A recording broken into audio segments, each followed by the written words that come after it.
Hola, and welcome once again to the Shaker Small Engine Shop and Two-Car Garage. It's a really crappy day here in Louisiana, but I decided I'd make a video anyway. And the subject, or victim, is my friend Rick's Stihl BR 350 blower. Now, I've worked on a couple of these things before, and I'll tell you a little bit about the first one before we get started on Rick's. Hang on one second.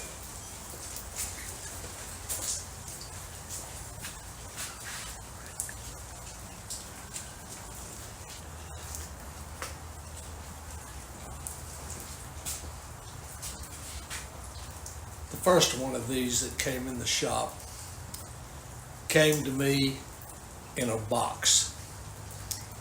My friend Robert's daughter had it, and she had a man that used it, and one day he said it just wouldn't start, it wouldn't run. And she didn't know what to do with it, so she took it to the Stihl shop here where she bought it, and they took it apart and told her it was completely burned up.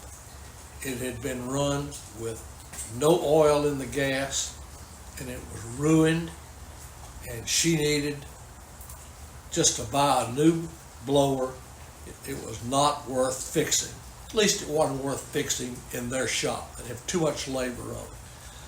So she passed on that, picked it up, paid the shop whatever she owed them for disassembling and diagnosing it. And Robert called me and asked me if I wanted it for parts. Yeah, sure, bring it over here. Nothing else, I'll strip the parts off of it and keep the nuts and bolts and maybe whatever plastics are good and so forth. So he brought it in a box, about 1,000 pieces. And it sat here for a week or so, and finally I ran out of anything worthwhile to do, and I took it out of the box and started fooling with it. The muffler was off of it, and you could see the piston was ruined. It was horribly scored. And I decided, well, it wasn't worth it for the Stihl shop to fool with it, but I got nothing in it. I'm not going to charge $80 or $90 an hour for labor. I'm just going to do it for myself and see if I can fix it. So I got the cylinder off of it, and I've got a little small brake fluid hone, and with a lot of WD-40 and light oil, I honed and honed and honed on the cylinder, used some fine stones and some super fine stones, and in about an hour and a half, I had the cylinder looking pretty good. You could run your finger through it, you couldn't feel any score marks at all, so I was making some progress. The piston was ruined beyond repair, but I found a cheap piston kit from Little Red Barn in Virginia, and I got the piston. I ordered the piston. You know, at that point in time, I had nothing in this thing except some time. So I ordered the piston, and the piston came in. It looked good. I decided if I was going to put a new piston and rings in this thing, I would also put a new top end bearing. So I went over to the Stihl shop, bought a top end bearing for it. So I basically had everything to rebuild the top end of it, which I did. And every single nut and bolt and screw was in the box. So I got the whole thing back together. It had good compression, turned over easily, and it wouldn't start. What the hell is wrong with this thing? It had no spark. Now, the Stihl people at the shop, they probably didn't even realize it didn't have any spark.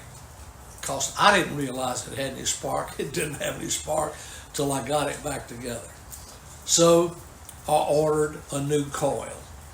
The coil came in, it didn't fit. Sent it back. Ordered a new coil from another online vendor. It fit perfectly, but no spark. So this is interesting. You know, if you've got, there's only two things that are in the ignition system.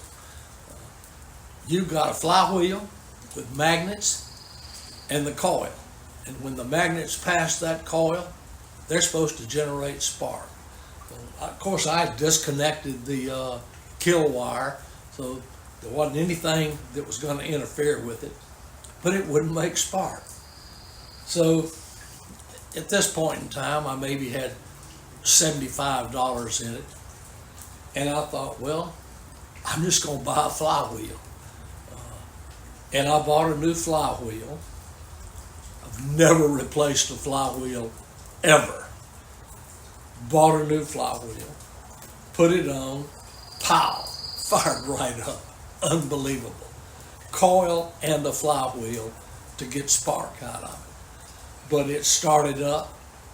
It ran great. I used it for a while and finally called my friend Robert. I said, Robert, if your daughter wants this blower, has she bought a new blower? No, she hadn't bought anything. I said, well, if she wants this blower, I got $125 in it. It runs like new. If she wants it, tell her to come get it. And he called me back in about 15 minutes and said, she's on the way. So that was the end of my first experience with the Stihl BR 350. Now, let's take a look at my friend Rick's BR 350. He had it out the other day. First time he's gone to use it this year. Pulled on it a few times, it hadn't fired up, and then it locked up tight as a drum. He couldn't get it to pull. Called me, yeah, bring it on over here, we'll fool with it. So it came over, and it was locked up all right. And first thing I did is pull the recoil. Now, I've already got it loose, and I'll pull the recoil, bolts are flying. The recoil was working just fine, and I could turn the motor. The motor wasn't locked up at all. What the hell is wrong with this thing? So I looked inside the recoil, and here was a little tiny black screw in there. And that little black screw had gotten in this mechanism and locked it up. Well, that's the problem, obviously. The next issue is, where'd the black screw come from? So I commenced to pulling the covers off of it, which I've already loosened up here. See if it'll wiggle off. Get over here. That's probably got it held up. Off comes the shroud. And I'll show you what I found. Let me bring you in a little bit closer.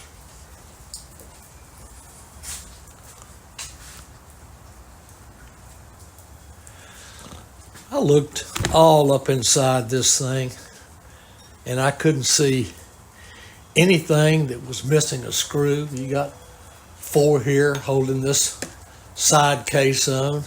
They were all present. There were some empty holes, but that's from the starter I just took off. But I looked over here on the muffler, and holding on this exhaust pipe was one little black screw, and the other little black screw was missing. That was the culprit. So I decided I took off this little muffler piece, and while I was fooling with it, I took a center punch and a swage bar and opened this thing up it was rectangular and small, and I opened it up round and a little bigger. This is a 63cc saw, blower, backpack blower, and that's a good sized engine to have a little tiny exhaust on it.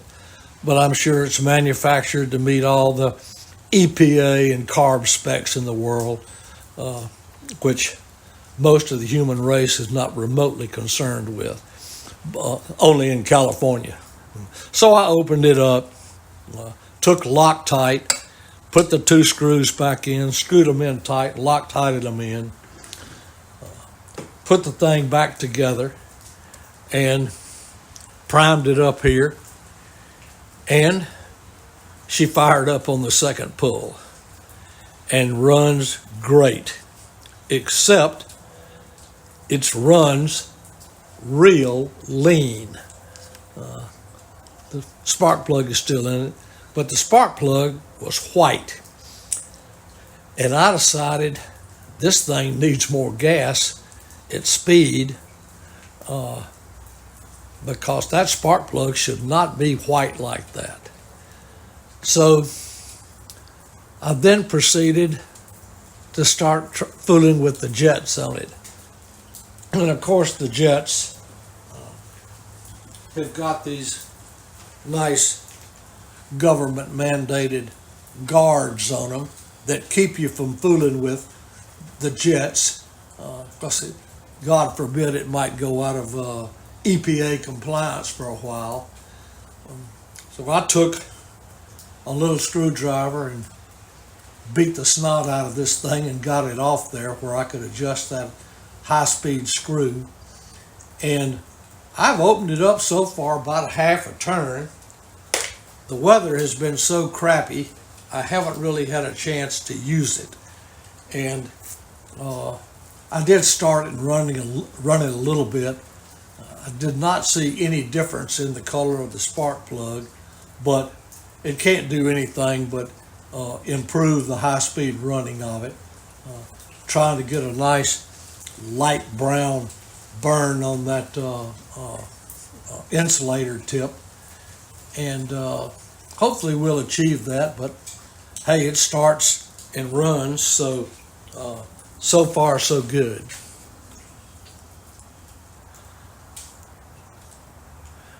While we're up here close, I'll show you some things I like about this blower.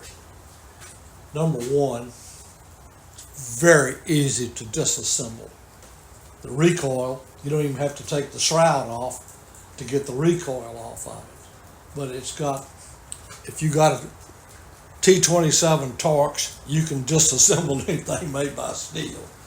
And it's only got 3 screws, one hidden up underneath there to take the shroud off, 3 screws to take the recoil off, and the recoil is a separate piece, so pretty deadgum easy to work on.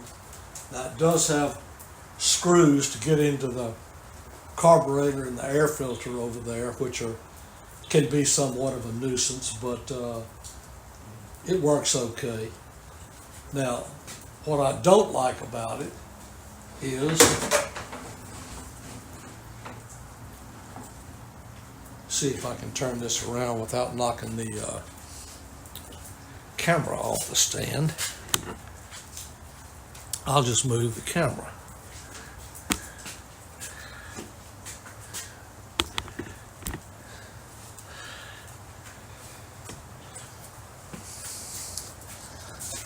These little straps, in my opinion, are crappy.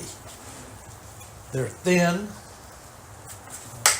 got a little padding down here at the bottom, no padding up here at the top, although I see some screws, so it may have had some padding up there at one time. But I've got a 199, maybe 299, I forgot what it cost, Husqvarna 150 BT, and it is way more comfortable than this thing. And it's got these shoulder straps on it, but a lot of these things need to have a cross piece on them. So it'll strap across your chest. And it's got some little loops there that might have had that at one time, but it didn't appear over here with that. And while I'm thinking about it, when I took the muffler pipe off, exhaust pipe, generally these Stihls have got a cylindrical spark arrestor in there. This one had no spark arrestor screen in it at all, so somebody's been fooling with it. I don't think it was Rick. It's probably whoever had this unit before him. It's back together now. Let me see if she'll cooperate and fire up for us.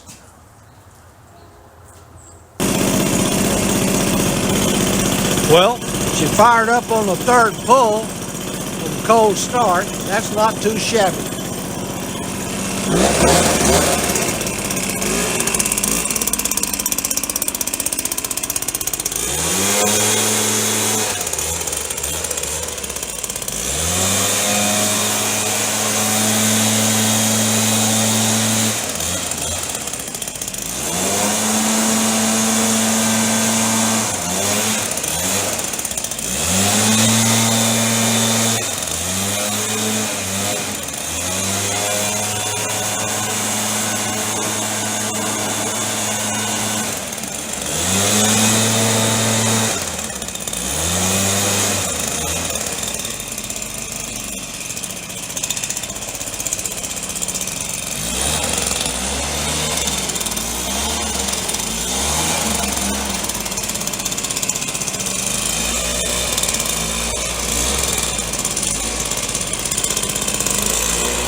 Hard to complain about that. 63 cc's, she puts out some air. Hope this video helps someone. Thanks for watching. And if you like these videos, hit the subscribe button.